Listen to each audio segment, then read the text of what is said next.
What's up, everybody? Welcome back to Hive Prometheus. Today, I want to do a little bit of a battle report. This one I'm going to be doing differently. I'm not just going to have pictures, and I'm not going to just be doing commentary. There'll actually be sped up video.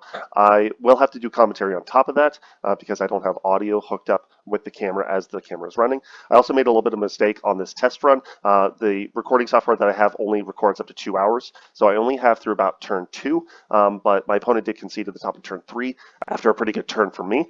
But this will, I think, condense and show a little bit better my reasoning and movement and placement for things on these maps or these deployment types. But I wanted to go ahead and throw us into the video here, but I'll also provide commentary just to clarify as it goes.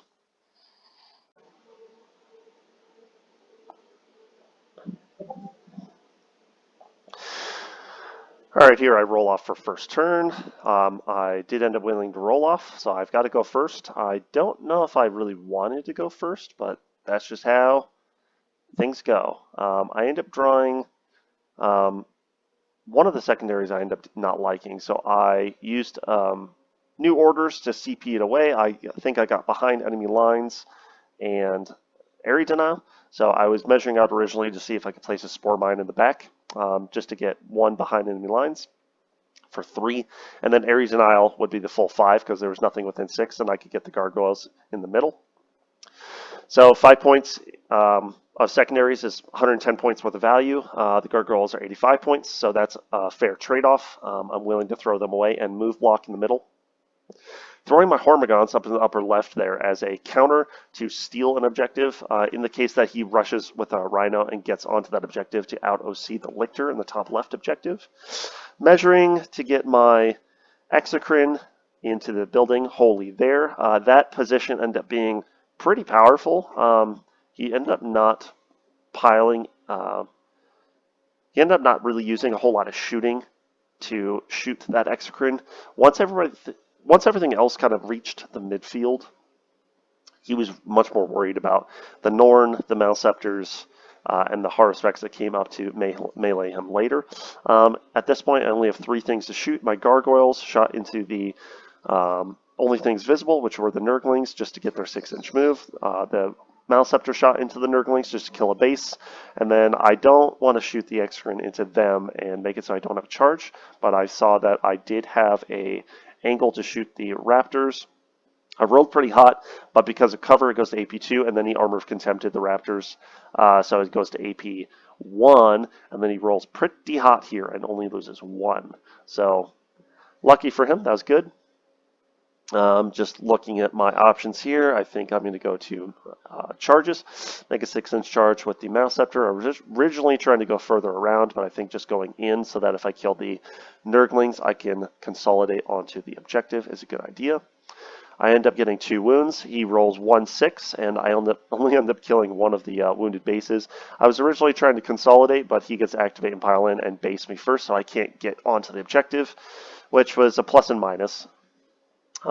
Doesn't get any wounds with the Nurglings on me back with the -1, and he's only wounding on 6s really.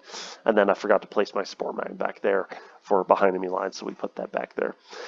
He takes the initiative and thinks that he's going to YOLO the Demon Prince into my Maleceptor that's towed onto the objective in the middle there. He wants to get full overwhelming force, so he has to kill the Maleceptor and the Gargoyles.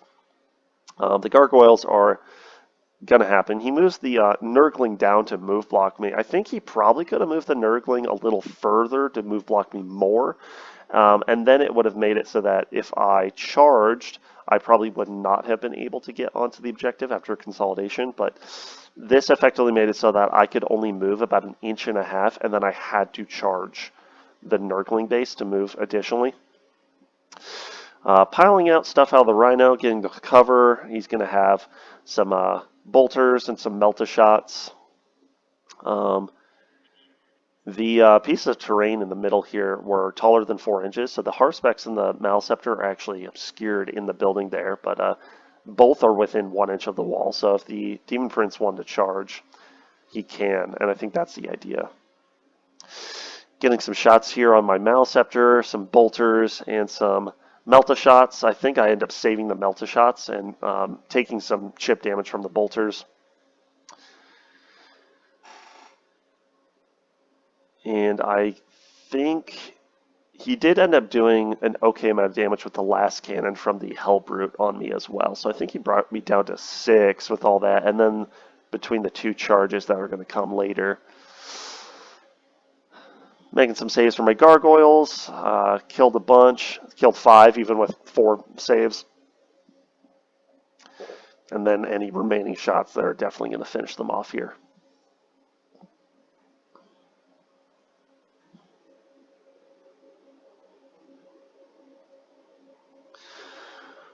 We're just measuring out some charges. I think the Demon Prince has got like a 4 or 5 inch charge. Oh, I guess a few extra shots here. The Demon Prince has a gun. That's what it was.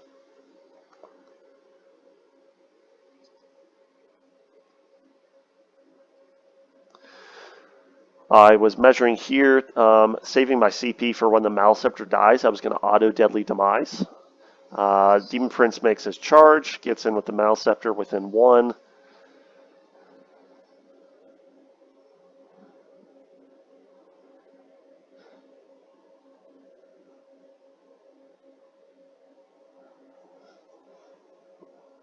He was rolling a... The Demon Prince has an impact charge. Well, for every remaining wound on him, on a 4-up, he does mortal wounds. So he did 5 mortals to my Maleceptor on the charge. So that was pretty sweet.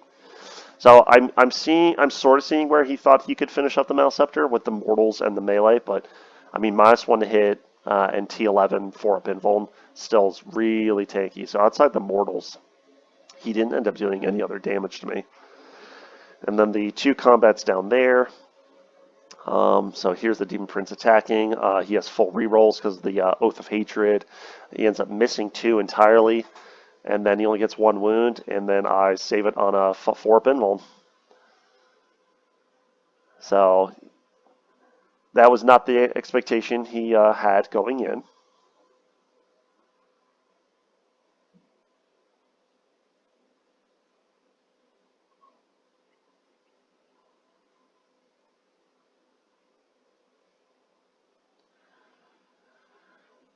Taking some saves on the Maleceptor down here.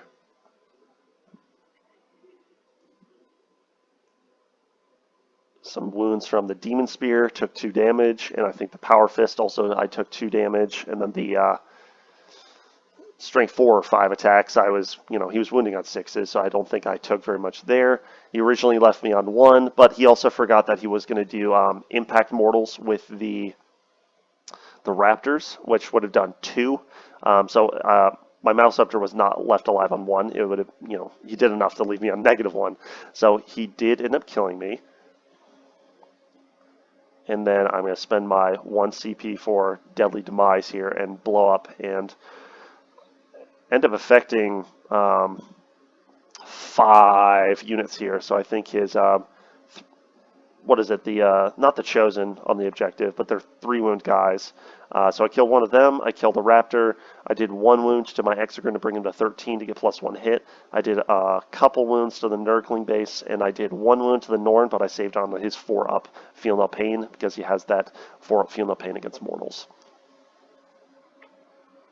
He then consolidated back onto the objective. And then I make some attacks with my Maleceptor onto his Demon Prince. I get 1 wound through, and I do 7 damage with D6 +1. So it brings the Demon Prince from 10 to 3. Go into my turn 2 movement here. Move up my Tyrannifex onto the objective. Knowing I'm going to shoot that Rhino hitting on 3s, but that's okay. If I even thread 1 shot through, I should be able to get some pretty high damage to potentially kill it. Move my Harspex out using Untrammeled Ferocity for free from the Tyrant. He does a 1 CP reactive move to move 1 of his squad of Marines away from the terrain there, so I wouldn't be able to charge 2 units. And then I'm mulling over what units I want to be within 6 inches to give lethals to. And I decided I want to be within 6 of the left-hand Exocrine there and the Maleceptor to the north on that upper left-hand objective.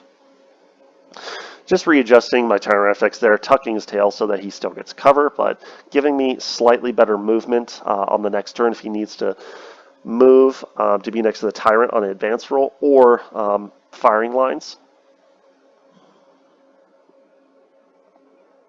Rolling my shots from the Exocrine here into the Rhino. Doing 1 wound to him, doing 3 damage. And then similarly firing next up my Maleceptor, only getting 4 shots, or 5 shots it looks like. Winning on 3s because of strength 10 on T9, doing 1 additional, so bringing it to 4. Didn't kill it, but that's okay. Try to shoot my tongue, and I'm into the Demon Prince, and I miss.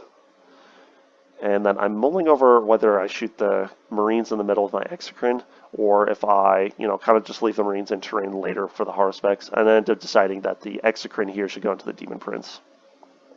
Max shots, lots of wounds, 4 wounds, so even with the floating reroll that the Warlord trait on the Demon Prince has, and a command point reroll, he failed 3 saves, which would have done the remaining 3 damage to kill him, so he does not, or he didn't have a CP to spend anyway, so did 9 damage to him with the Exocrine, killed the Demon Prince, that was sweet. The other Exocrine shooting into the 3 wound guys here. Are they possessed? Yeah, they're possessed, that's what they are.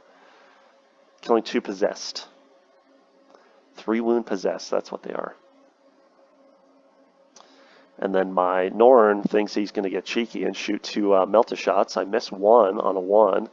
And then I get 1 wound, and he saves it on a 6 because it's AP2 with cover, because I can't see the entirety of the squad with where I was move blocked with the Nurgling base down there. Rolling my Tyranid shots. Hit, wounded with both. He failed both. And then I rolled a 5 and a 4 for 21 damage on that Rhino. And he was like, Jesus. So that's what that does now.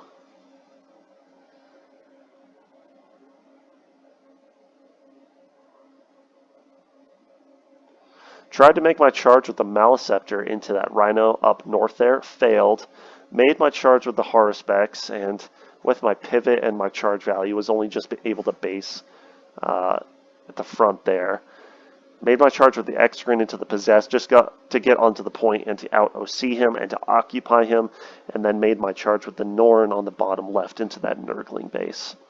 I'm attacking with my claws into the Marines up top here, and now my mouth attacks. End up getting 8 wounds, and he fails a whole bunch. So 4 on average he'll fail, and they're 2 damage apiece, killing them. I will consolidate back onto the point. I fail to wound the Possessed with my Exocrine. And then I do a bunch of wounds to the Nurgling base, end up killing him with the Norn, consolidate to within 1 of the Raptors, so they're going to make their attacks back. The Chosen do a wound or 2 back to me. And then the Raptors are going to make their attacks back. They actually do end up wounding the Norn a little bit, so I go from OC 17 back to OC 15 because of Crusher Stampede, but that's okay. Still got that 5 up Feel No Pain, but I was rolling really bad on my Feel No Pains. I think I only saved 1 Feel No Pain out of 6 wounds that I took. So he eventually left me on 13 on the first turn and 10 on his turn. Going to his movement, considering if he moves up the Hellbrute, I think he does end up deciding to do that. Piles out all the Terminators, moves the Havocs out front. I end up overwatching with the Exocrine within 6 of the Tyrant for free and killing the Medic, leaving the 4 last cannons. I was hoping I could strip 1 more to kill the last cannon. Piles out all these Marines, gets onto the point, takes that from me. The Rhino is coming into the terrain here, and I think he's going to do a sabotage with the Rhino, because he had Nurglings on the list to do it, but he learned that Nurglings at OC0 now cannot do actions. And that's why I don't bring Rippers anymore. To be fair, he hasn't played since December, when we last played. But now that he's played some Pariah Nexus, he's seen, the kind of list I can field, how I play. I think his next list will be a lot better. So I'm confident of that.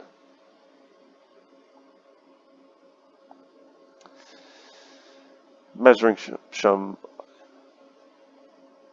let's see, doing some shots up top here, wounding the Maleceptor.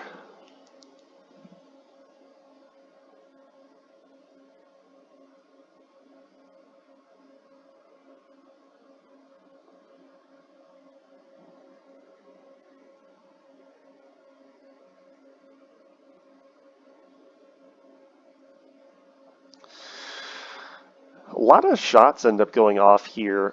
The only real significant damage that happened was these Havocs who had sustained on their Dark Pact, got like 5 hits off of 3 shots that connected, 4 wounds. I saved 1, took 11 damage.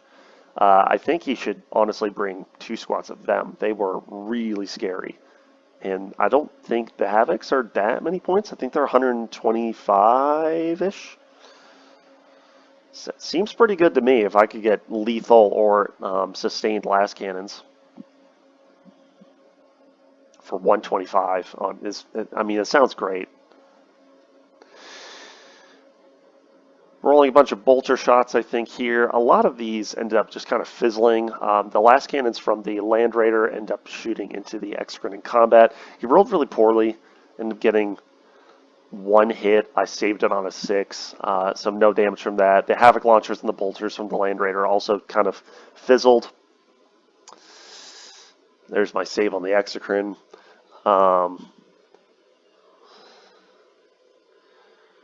He's kind of deciding what all he's going to do here, because he's like, I've killed 1 monster, and there's just still so much.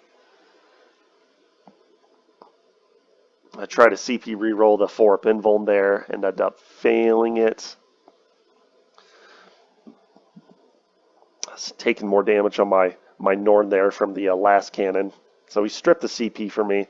And now he's making some charges. He's going to kill that that Haruspex. I don't have the CP anymore to auto-explode. I probably should have saved that instead of the invuln reroll on the Norn on the bottom left. So a little bit of a tactical misplay for me, but honestly, he's piled so many points worth of shots in melee into the Haruspex. So he's gotten his value just as a distraction. The Terminators, the Havocs, and the Chosen that all pile into him, that's something like 300 plus points of stuff. Or the Terminators is probably even more. It's probably 400 points of stuff. Making his rolls. I'd taken some saves. I think my Haruspex is left on 1, and now I make some saves. He takes 8 damage. Does he blow up? He doesn't. Removes him. So he's trying to get area denial here. He'd have to remove 2 monsters to do that. So he's going to get small area denial because the Haruspex is no longer within 3, but the Execran is within 6 there. So making some attacks up there. Lictorus fights first, so he's within 6 inches of the Maleceptor, so he's strength 8. So I end up hitting all 6 times. I wounded 5 times because I'm wounding on 2s. He failed 4 of the saves, and they're 3 wound. They're 3 wound chosen, so I end up killing 2 bases before he makes an attack back. And between the Power Fist and the other demonic weapons, he does 4 wounds, and the Lictor lives. So on my bottom of turn 2 in melee, I was able to kill the remainder of the units here. With my melee, I consolidated. I was able to position myself here so that in the case that I wasn't able to kill this Hellbrute with shooting, I could kill it with melee. I ended up threading through 1 Melt-A-Shot, doing 8 damage and killing him. This Execran, I believe, shot into the Havocs, killing them. This Execran shot into the Land Raider to proximity targeting for my Tyranifex, doing 8 damage. My Maleceptor untrammeled ferocity through the building here. I then got max shots on the Terminators, killed 4 of them, and in melee killed the last one. So that's, 1, 2, 3 units dead. And then the Hive Tyrant came over here, and with the help of the Lictor, took out the rest of the Chosen. The Hormagaunts came around this way to do a charge. This Maleceptor shot into this Rhino and killed this one. So that's 1, 2, 3, 4, 5 units dead. And I almost killed this last one in melee and shooting with the Maleceptor, leaving 1 guy alive. So 5.5 units dead on top of turn 3 was a pretty crazy turn. My opponent at that point said that he didn't have enough units to shore up the score. I think he was down by almost 30 points at this point in time, and he wasn't going to be able to come back very much. So he conceded at top of turn 3, but he did say that the next time we play, he'd like to see a different list, which I agreed. I'll probably play my Vanguard Onslaught list, and that'll be a much more dynamic list, and that should be interesting to watch in my next video. I'll just make sure to set a timer the next time I do the recording to make sure that I can record after the 2-hour mark. Sorry that we couldn't give you a full battle report this time around. This was a little experimental, but now that I've gotten a practice rep in, I should be able to work out some of the kinks in producing another video. Like I said, I'll probably be playing Vanguard Onslaught the next time. But I want to thank all the new subscribers. I'm glad you can join me in my journey on enjoying 40K and learning more about the game. I hope this video served you in some way and you learned from it. So thanks, and I'll catch you next time on Hive 3 Prometheus.